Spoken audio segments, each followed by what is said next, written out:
Look, the other debate we've been having that was really interesting yesterday, it is 20 years since we decriminalised prostitution in this country and sex work in this country, and we tried to regulate, normalise an industry, what some call the oldest profession in the world.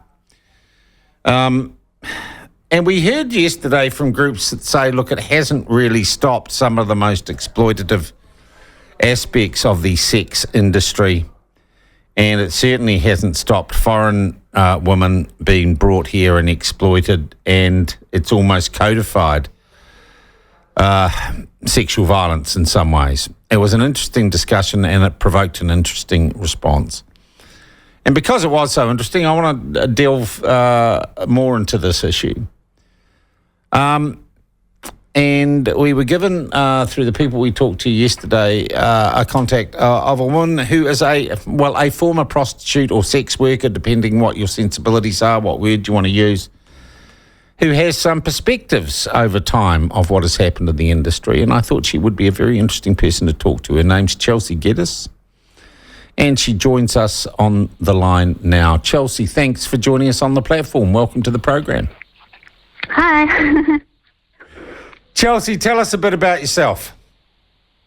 So I grew up just, like a normal, well-behaved child. I was a straight-A student. I wanted to be a scientist, all of this. But my parents were, they were quite strict. And so when I was a teenager and all my other friends, they would go out to a party or they would have a boyfriend and all these sorts of normal coming-of-age things. I wasn't allowed to do any of that. Oh, geez. Were they religious, Chelsea? Yeah, they were very religious. What sort, Seventh-day Adventist or Mormons? Pentecostal. They were Pentecostal. Okay. They've, they very much meant well, but they were very strict and very much spare the rod, spare the child sort of thing. Where did you grow up? And what town did you grow up in? West Auckland. Okay, cool. Yep. Yeah. So when I was a teenager and, all my friends were allowed to do all these things that I wasn't, I started, sneaking out to go see my little boyfriend, innocent, and my parents, they really flipped out. They took me to the hospital, demanded they test my virginity. When I told everyone to fuck off and not touch me, I was kicked out of home. So what age was that, Chelsea? Just about 15, 14, wow, 15. Okay, that's young, man. Okay. Yeah. And so I ended up being taken in by a now convicted pedophile who, sold me into prostitution. And after I escaped from him, I worked at Showgirls stripping and for a little while and fell back into prostitution. And How old are you, Chelsea? Now I'm 36. Okay. Yeah. Okay. Yeah. So the story you have just told me, and thanks for sharing, that can't be, necessarily the easiest story to share to a whole lot of people. That is not a story of being empowered and using your body in the way you want. That's a story of, and I'm not trying to make you a victim or paint you as a victim. That's a crappy, bloody childhood that went wrong everywhere, and you were thrown on a stormy sea, and you were used and abused by people. Yeah. All right. And I'm sorry for that, just as a human being. That's a sad and difficult story. Yeah. How long did you work in the let's call it the industry? How long were you stuck? I was stuck for about 20 years. Wow. Because I'd missed out, on my school. I dropped out in high school because, I was being raped all night here and there, and I was living with this pedophile, and, it was all too much. I actually dropped out of high school 4 times. I kept going back because I'm persistent. I went to university without having finished high school, but I struggled and I failed in calculus because I didn't have the prior learning that I should have got from 6th and 7th form. Yeah. And that really hurt my confidence, and I only went back to uni twice before I gave up on that one. And it just took me a lot to work up the self-esteem and the courage to escape after, all that abuse. I think maybe I would want to say PTSD, but it's not post, it's, current. It's living stress disorder, and I know of what you talk and that sort of childhood and I was upbringing. fine once I escaped, so I don't think I had PTSD. I think I just needed to get out of that situation. Yeah. Look, so you would have been a prostitute or in that culture 20 years ago. Yeah. When prostitution was decriminalised. So, I started probably 2003, so just before it was decriminalised. Okay. Yeah, when... Has decriminalisation or did decriminalisation make it any less exploitative or... and look, I'm just going to presume that if you'd had more control of your life, you wouldn't have had it turn out, the early stages of your life turn out the way they did. Did decriminalisation make a blind bit of difference to the hell you were living in? I actually think it's made it worse. I noticed, when I first started, when it was illegal, the men were sort of, you could tell they felt a bit ashamed about what they were doing. They would, get it over and done with pretty quickly, and they would run away. As time went by and it became more sort of normalised and accepted, I find the men more entitled, more violent and more demanding. And I think what it is that they're being told that they're paying for, something consensual, so they're not paying for any victim compensation or anything like that. And they actually think they're having consensual sex, but for some reason they have to pay and women make money. So they feel ripped off in a sense, I think. And I think this is why they're so angry and so much more violent. Yeah, but isn't that the dream you're selling them? That's what they're paying for, is the illusion that they are having consensual. You'd have to ask them what they're paying for. I don't fucking know. All I know is that I was trying to stay alive. Yeah. So there was no wonderful reform in the industry with decriminalisation. It didn't become a wonderful profession with all sorts of new rules and regulations in health and safety. So the brothels would still run very much the same way, except they would tell you that you're an independent contractor. They would treat you very much like an employee. So they're in charge of everything. You don't get to choose who you're with. You're not allowed to, They control what you do outside of work. Like, they'll fire you or fine you if they think you're doing things on your own time. And so what they're doing is so that they don't have to pay tax. They'll say it's your responsibility to pay the tax. And then so all these girls are being told this, lie, but they probably don't know. So what it's done to them now is given them an extra pimp, basically. Most girls have the pimp of the brothel taking more than half of their money plus fees. A lot of them, probably most of them, have some sort of abusive boyfriend at home taking their money, and now they've got the government on top of that. So I really don't see how that's helped anyone, only made it worse, because obviously you're already sort of desperate for money or you wouldn't be there. That's a really thing. Already desperate for money, you wouldn't be there. There is amongst those who advocate, and I think about this group, Fired Up Stilettos, the impression created that actually this is all free choice. We can earn a lot of money. We just want better pay and conditions. It's all perfectly normal. That's how they're trying to portray it to us.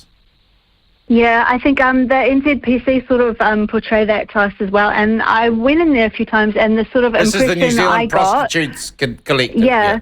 The impression they sort of gave me was that if we could convince these men that we're a professional, we're offering a service like any other job, that this and that then that would make them treat us better. That the reason they treat us so bad is because of a stigma or something like this. But I found that really not to be true. When you try and impose something like that it's a profession, and you try and act like, okay, I'm a profession at a clinic and a health clinic or something like this, they actually complain. They'll complain that you're clinical. They don't want someone professional like this. They'll complain and they'll get their money back, and then you will have been raped for nothing. So it really, this idea that they're planting in young women's minds of how they could be treated better really doesn't work out.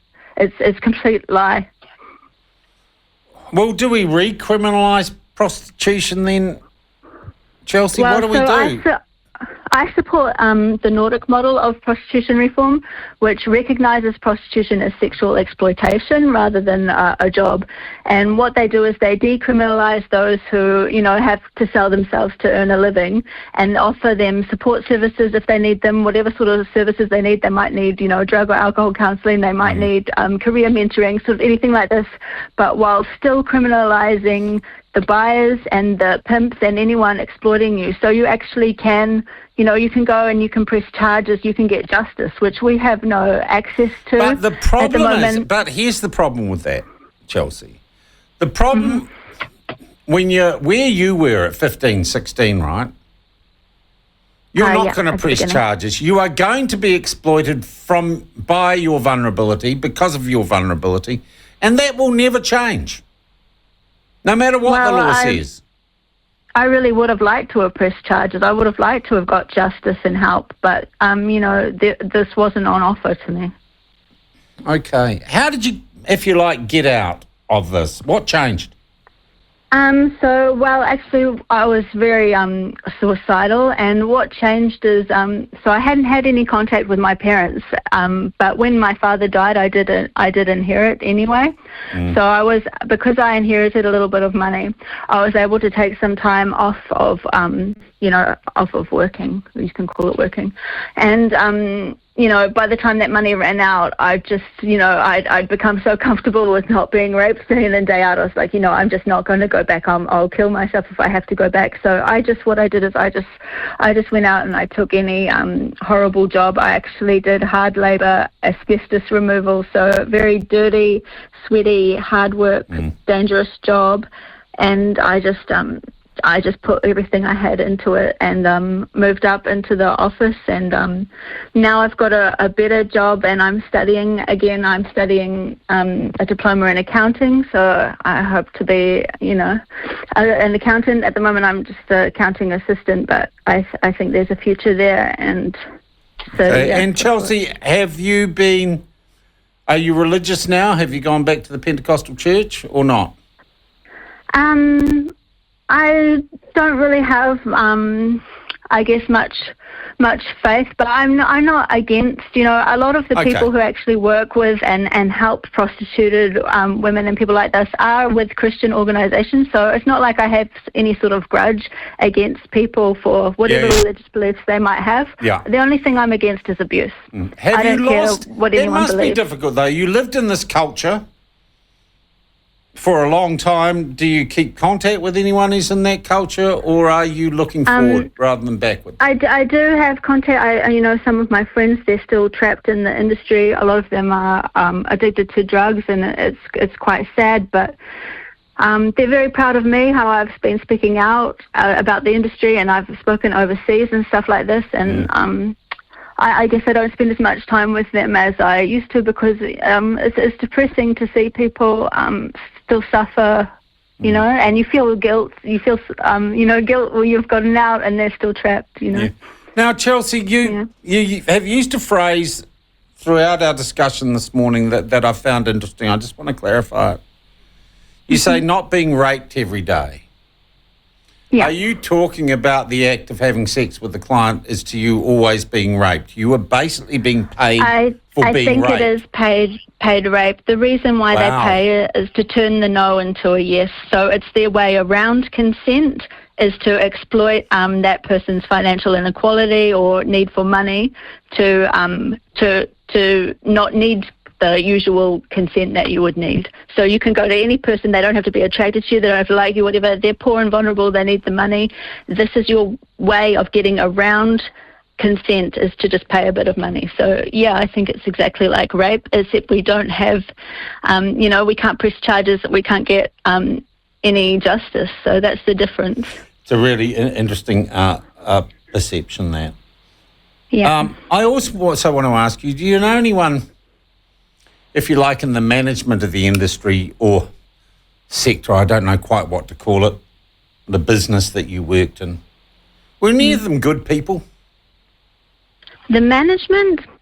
I think I don't really know whether they were good or bad people, but certainly what they did to us, like forcing us with this or that guy or taking money off of us. One company actually took like half of my money off me because I sat outside in the car smoking a cigarette, and it was another girl's car, and it was only because it was raining. But they have these sorts of rules that you can't go outside and sit in the car because they're thinking you're going to make money and not give them their cut.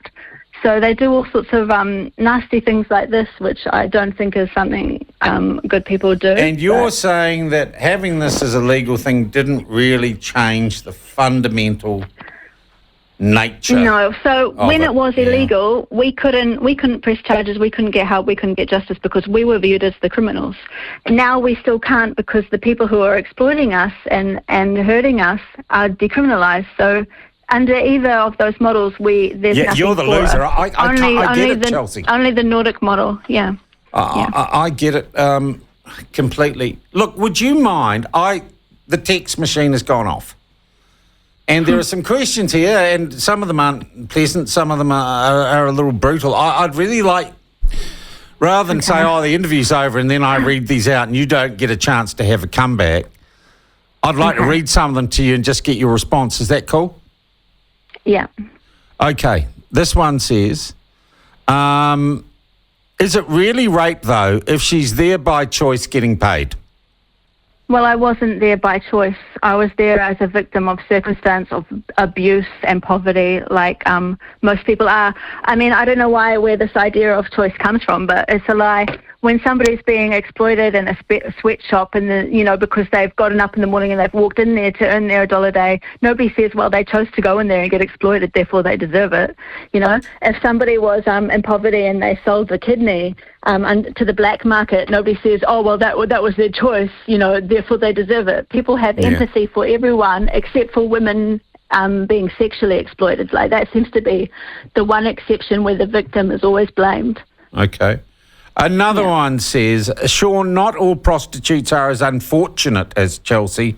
Some actually enjoy their job and use it as supplementary income.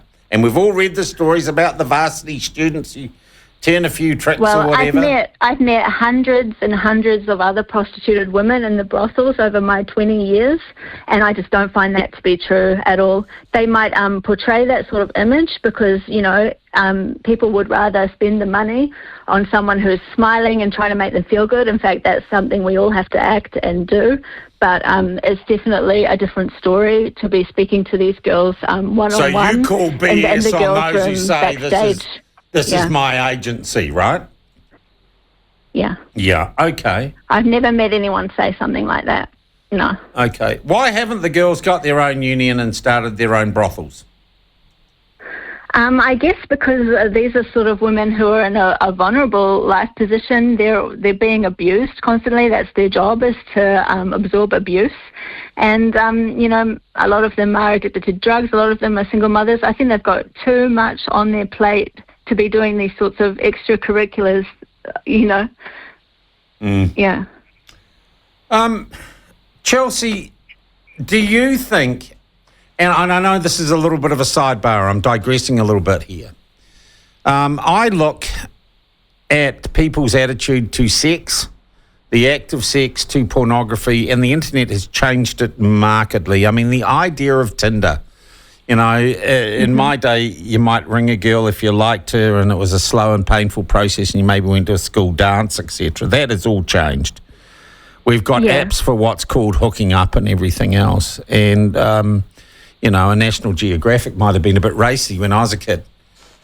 Have we become desensitised to sex? Has that changed the nature of the industry? I don't think we've become desensitised to sex. I think we've become desensitised to violence because, pornography has really just, it's so mainstream now, whereas it used to be just sort of an underground, dirty, secret thing.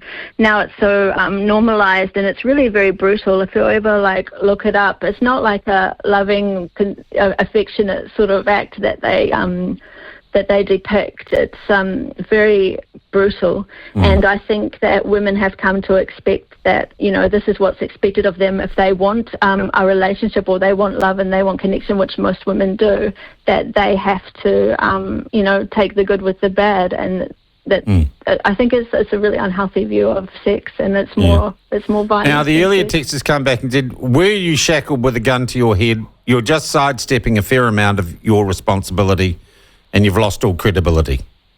Well, I think this is exactly what I already said before, which is the culture of victim blaming, and that it's only really applicable with women being sexually exploited. People would never say this to people under any other circumstance, like a sweatshop or, organ selling, any other instance of exploitation. People would have empathy and understand, okay, this person's in poverty, this person was abused, and they're being taken advantage of. So this is the real exception where people, they want to blame women, and the reason why I think they want to blame us is so that they don't have to feel guilt. If they wanted to go out and buy a woman and, get off on it, they don't have to feel bad about that. Because they've demonised someone else. Yeah, I by blaming Chelsea, the women, they can enjoy what they want to do. Look, could I also tell you that actually the vast majority of texts I'm getting are saying what a brave person you are and how awesome you have been good to hear. this morning. So don't think it's all one-way traffic. No, I do want to ask you a personal question, though. Have you got love? Yeah. Have you got happiness now?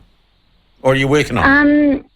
Well, yeah, I'm definitely working on it. I've only been escaped for a couple of years, and, what I've always wanted is just to fall in love, get married, and have a happy, normal life, and that's something that's never happened, so that's a little bit sad. Chelsea, thank you so much for an honest conversation and telling us your truth. You've opened my eyes and you got me thinking. I hope you've got lots of other people thinking as well. And I wish you absolutely all the best. Thanks. Take it easy. Cheers. Chelsea Geddes, former prostitute. What a story. And wasn't that interesting? Being raped, and I said, what do you mean raped? She said, that's what the act of paying for sex is. You're paying for consent. It's rape. Someone who wouldn't sleep with you, either you give them money, you're giving them money to rape them, and it's such a powerful and interesting perspective.